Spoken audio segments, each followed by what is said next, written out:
This is Research Like a Pro, episode 65, Tax Records Part 1, How to Use Tax Records.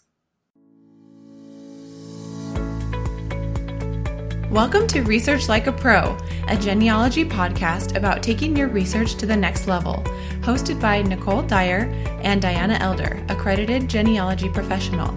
Diana and Nicole are the mother-daughter team at FamilyLocket.com and the creators of the Amazon best-selling book, Research Like a Pro, a Genealogist's Guide.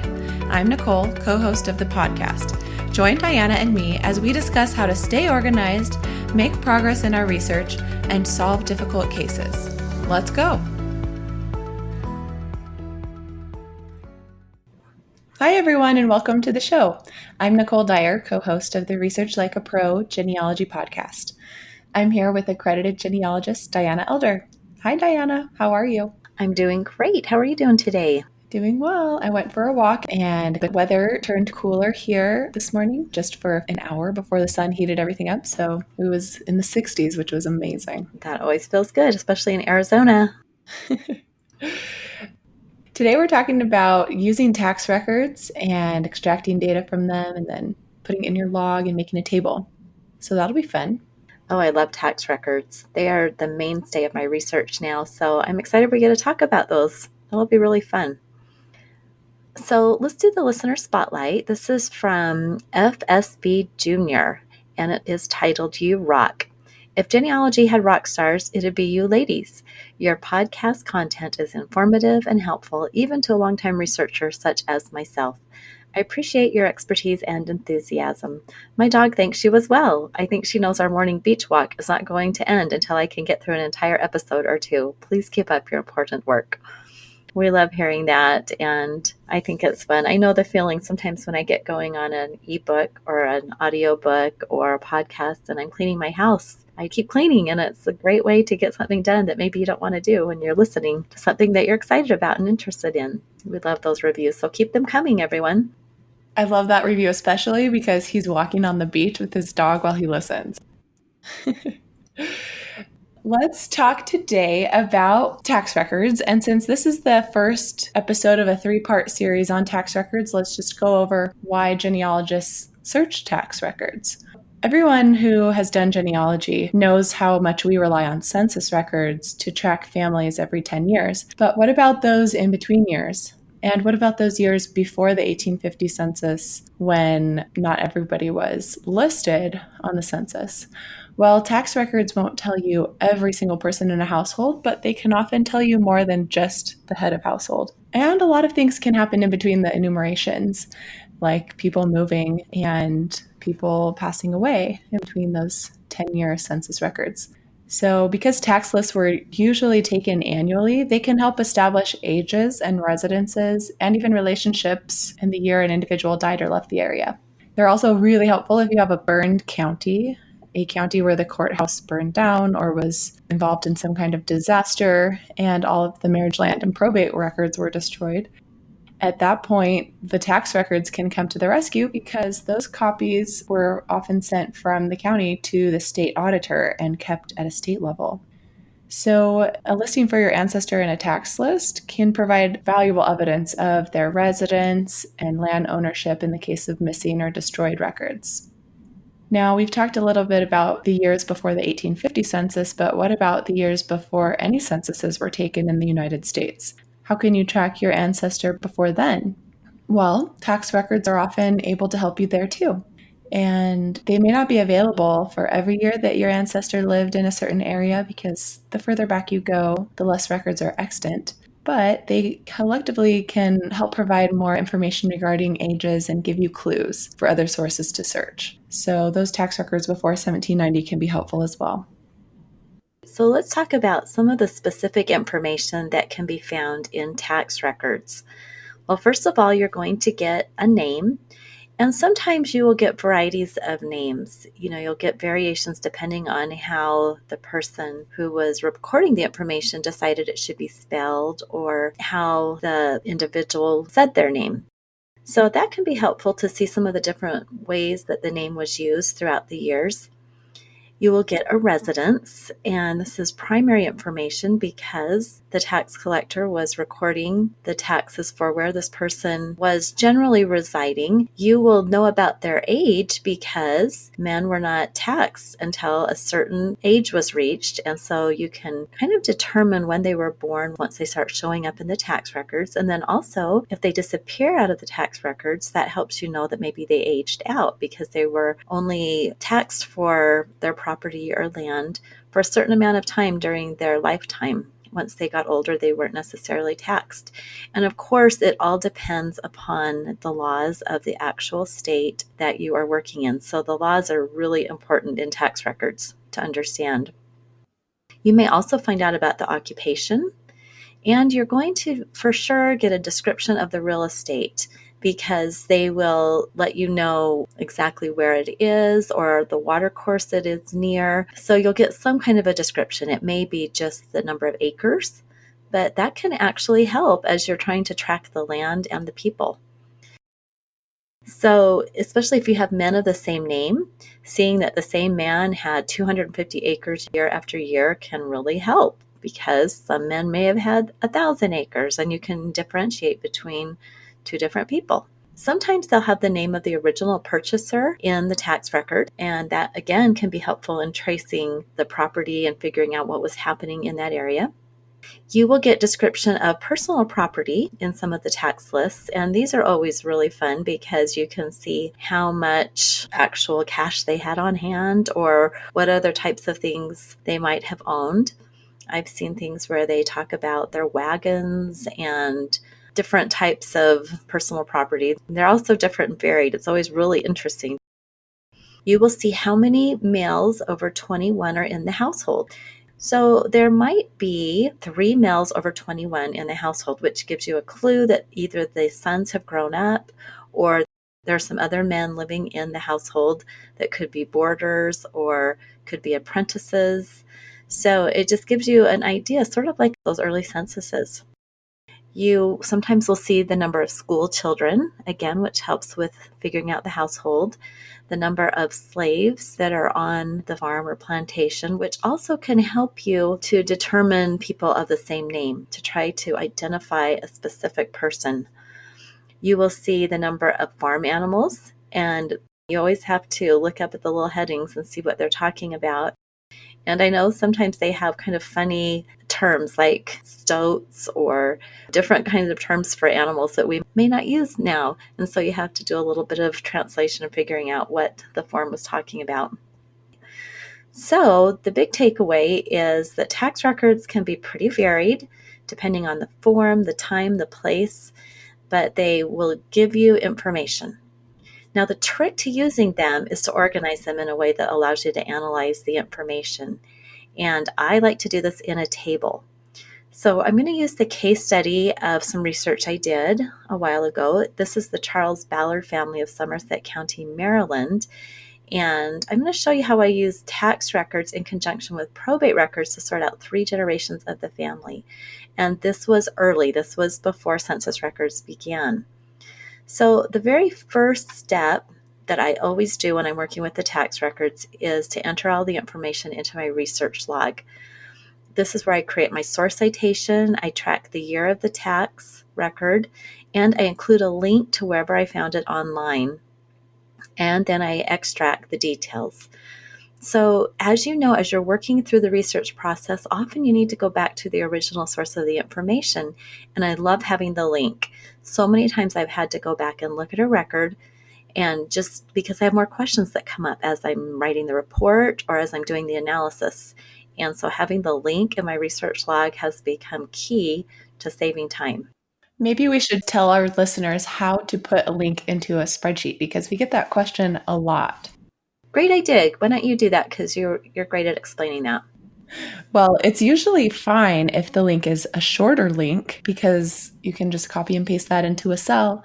But when it's a really, really long link, what I like to do is type into the cell of the spreadsheet, link to original tax list, and then highlight that cell and then use the keyboard shortcut Control K to insert a link to that cell. So then it's putting a hyperlink on those words that I typed. Right. I love doing that. The other thing that you can do is use something like the tiny URL or bit.ly website. I use the bit.ly website and I have a Chrome extension. It's a little circle with a B. So when I'm on a record, say a family search record, and it's a tax list, I click that little B and it gives me a shortened link that I just copy and paste right into my research log. So there's a couple different ways you can do that. And I'm so glad you said that, Nicole, because when I first started putting links in, they were those really big, ugly links, and they took up way too much space on my research log. It's a research log. I don't want to have a huge link in there. When you're doing your extracting of all the tax records, it may sound like it's really ponderous to do your source citation, but what I like to do is once I get into the collection, I get everything written into the source citation, such as the microfilm number and the title of it, the years where I found it. And then all I have to do is copy and paste that to the next cell and just change a little bit of information in that for the next tax record. Because generally you're going through one microfilm for several tax years. And if you're doing it for the same person, maybe all you'd have to change in the source citation is the specific year. Everything else would remain exactly the same. So if you take a little bit of time to create that source citation correctly from all the information in the record, then you can copy and paste and just change the date, and you can go really, really fast once you get the hang of recording it in your research log. And then, of course, once it's created, it's all ready for your research report, which is fabulous. So what do I enter into my research log for a tax list? I do the date I'm doing the research. I put in the repository. So for this specific case study I'm doing on the Charles Ballard family, I actually found the tax lists at the Maryland State Archives online, which was great because it turned out to be a fabulous repository for these tax records, which were not on Family Search. That's really nice. Yeah. And so I put in the URL, and in this case, it actually was not even a really long one. So I just copied the actual URL right in there. And then in the searching for column, I put the 1723 tax list. I put the actual date in another column, 1723. And I'll just make a little comment here. I've added this column of just the specific date of the record in my research log. And then I like to sort by that because it gives me a chronology of the records. And that has been really helpful in my research. Then the next column would be locality, which was Somerset, Maryland, and then the source citation. And I'll just read what it sounds like. So Somerset County Court, 1723 tax list. And then there's a little informational part that comes from the website about where it's found on the website. So it sounds a little cryptic, but it's MSAC 1812-1, Maryland State Archives. So that little MSAC 1812-1 is the identifying information within the website. That's the where in part of the source citation. And then Maryland State Archives, and then I have the URL and the date I accessed it. So that's my source citation. Now, I did not put a specific name of an individual here because I was extracting all the Ballards from 1723. I did not know who was who, and I just knew the surname was Ballard. I didn't know who was going to be the father, the sons of the ancestor. I just needed to extract all of them. And so in my result comment section, then I have each name. So I have Jarvis Ballard. He was in Mannequin, which is, or maybe it's Minokan, not sure about that. And he was age 20, or no, he was in household 25, and he was taxed as a head of household. So then I also have Charles Ballard, Henry Ballard, another Charles Ballard, and another Charles Ballard. So, gosh, 3 Charles Ballards. Here we go. None of the same name. Again, trying to decide who is who in this family. I did have 2 different locations, though, the Minokan and Wicomico. Okay, how to pronounce it is Minokan and Wicomico. Oh, good. Minokan and Wicomico. Great. Because I'm going to have to say that a few more times today, so I'll have that right.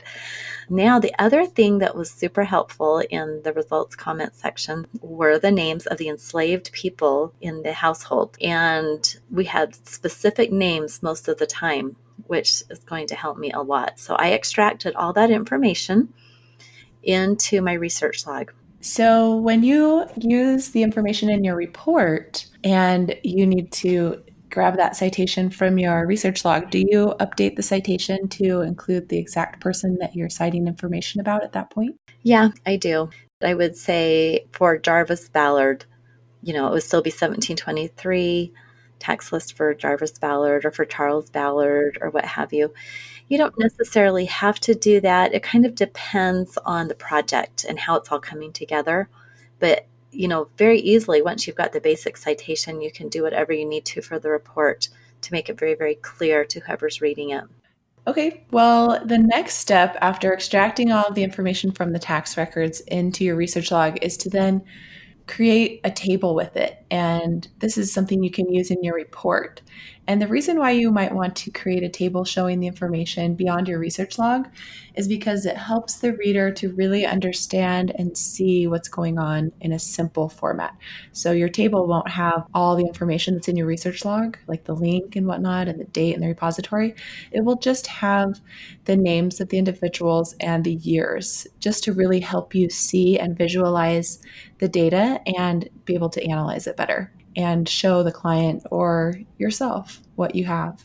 So, what you can do with your table is, in Diana's case, separate out who is who based on different identifying pieces of information. So, Diana, just tell us a little bit about how you did this and what patterns you noticed with the Ballard individuals living in Wacomico and how you put them into two different groups of people. Okay, so in my table, I had just 3 columns. The first column was for the year. The second column was for the individual, and they called it the 100. So think of 100 as kind of like a section within a county. Like a township almost? Yeah, like that. It was taken from the Old English hundreds. And so this is early 1700s.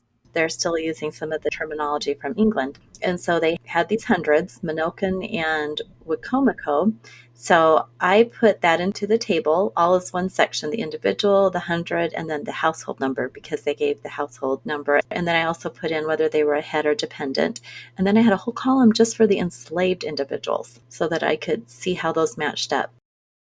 So I had to do a little research on the actual laws of Somerset County, Maryland, and I learned that the poll tax was levied on free males over the age of 15 and slaves of both sexes over 15. And luckily, those lists on the Maryland State Archives abstracted all of that, the household number, the 100, and then the slaves of the household. Oh, it was the transcription you were looking at? Yes. So it was not the original. And I really appreciated whoever did the website because they gave a lot of information and they explained that the originals were just really difficult to read or they were crumbling. I can't remember exactly, but they had extracted them. So I was using an extract, which was nice because then I could use the control find option to get right to all the Ballards because they weren't alphabetical. Mm-hmm. They were by the 100. So they did all the people in Minokan and then all the people in Wacomico. So using the control find function, I could just put in Ballard and it would find all of them for me. Nice. Even though it's harder to find your subject when it is not alphabetized, I'm always glad when I find a tax list that is listed by a geographical place instead, because then you can find people by their neighbors that were closest or the people that they came to report their taxes with. It gives you more clues about who or their associates when it's not alphabetized. I agree. It's really, really helpful. And I also loved how they had either head or dependent. So that was really a big clue because I could see that when a male first showed up in a household as a dependent, that was probably a sign of his turning 15. And so I was able to put all these different men into a time frame where before I just had names and I had no idea how old anyone was or when anyone was born. So who could be the father and son? Once I had these tax lists and I determined the approximate birth years and the households, that really helped to start putting together families. So I loved these tax lists. Yeah. At the very least, you can say each of these people who show up on the tax list are at least 15. So you can take that information and subtract it. And then if they appear several times, you can say, well, this year they're 15 plus 1 at least because they were there last year. Exactly. And of course, we correlate all this with other evidence, with probate records. And I had a lot of probate records for these families. But with the many, many men of the same name, it was just tricky figuring out who was who. Right. I'm noticing in your first entry in the table, it has two Charles Ballards, but you can quickly see the difference because one Charles Ballard is in household 105 in the Menokin 100, and the other Charles Ballards are from Wacomico and they live in the same household. And one is the head and one is the dependent. Exactly. So it really helps a lot getting it into a table, because if you were just looking at this online, let's say that I took just Charles Ballard and I took all the listings for him and I just ignored everybody else, it would not be the right context for the family, right? Taking the entire family group or the surname group and putting them in the table, I was able to figure out much, much more than just trying to focus only on that one man. So I was really lucky because the archives did give a lot of information about the tax lists. Now, if you are doing some research, any of you listening, and you don't have something like that, you may have to do a bit more digging. So the Family Search Wiki is always a good place to learn about the taxes for your location. You might have to do a Google search. You may have to dig in more to the actual country or the state or county to get more information, but it's worth it because then you'll understand the record better. If you don't do that, then you're not going to have any idea what it means when you see something like dependent on a household, and you won't be able to use the information properly. Right. Using the information as evidence is only possible when you know the laws that cause that record to be created and all of the reasons why that information was written down. You know, these men were recorded because they were over age 15. That alone gives us information about their birth. Right. So the third step is to analyze all of this data. We've got it in our research log, we've got it in a table, but we have to analyze it and write a summary of this, because if we don't, we're going to forget all the connections we made that as we were looking through this. And this is where you make sense of your findings in your research report. Now, as I said earlier, I use these tax records in conjunction with the will of Charles Ballard, where he names his children and bequeaths land as well as slaves to each one. There was an original settler in the county with the name of Charles Ballard, which is why there were so many of his descendants who were named Charles. Often you'll see that if you have an original settler, then that same name pops up in every generation numerous times because they're all hearkening back to their original ancestor. So that can be a clue to who the original is if you keep seeing that name. So using the data from the tax table, I was able to determine 3 generations of men named Charles Ballard and define each one in my research report, which turned out to be 17 pages. The naming of the slaves in the tax list was the key point because in the probate records, the slaves were listed and who they were bequeathed to, which son. And that completely illuminated the whole project. So as I was writing my report, I had to designate something to help separate these different Charles Ballards. And so I just gave them each a number. So, I said Charles Ballard 1, 2, or 3. And then that really helped to separate them out. And that is something I do in a lot of my research projects. When you have men of the same name, you just give them a number, 1, 2, or 3. So Charles Ballard number 3 first appears in the tax list of 1723 in the household of Charles Ballard number 2. So notice the original isn't even in the tax list. And then from 1723 to 1759, that is a big time span. What is that? That's like 36 years. Charles 3 is consistently listed residing in Wacomico. And he was given this land in his will by his father Charles. And there's no marriage record for him, but he likely married by 1730. And then John Ballard is first listed in his household in 1745 as a dependent, which I inferred that was likely his oldest son, born about 1730. So that's just a little example of how I started putting this all together, taking these families. Now, it sounds like it came together really easily for me, but nothing comes easily. This is one of my examples where I used my big whiteboard and I had all these different people all over the place. Anyway, my whiteboard was kind of a key thing, and I had to do something to make sense of all these people. Yes, that is really interesting that the slave names were so helpful in separating out the same named men. And of course, a very important key thing that you did was correlating all of the tax data with the probate records and analyzing them all in conjunction with each other really helps you come to a solid conclusion. Exactly. So next episode and the one after that will be about tax records. So thanks for listening today, and we will talk to you guys again next week. All right. Bye-bye, everyone. Bye. Thank you for listening to Research Like a Pro with Diana Elder, accredited genealogy professional, and Nicole Dyer. We hope that something you heard today will help you make progress in your own genealogy research. If you like what you heard, please leave us a review on iTunes or Stitcher, or visit our website, familylocket.com, to contact us. You can find our book, Research Like a Pro, A Genealogist Guide, on Amazon.com and other booksellers. We hope you'll start now to research like a pro.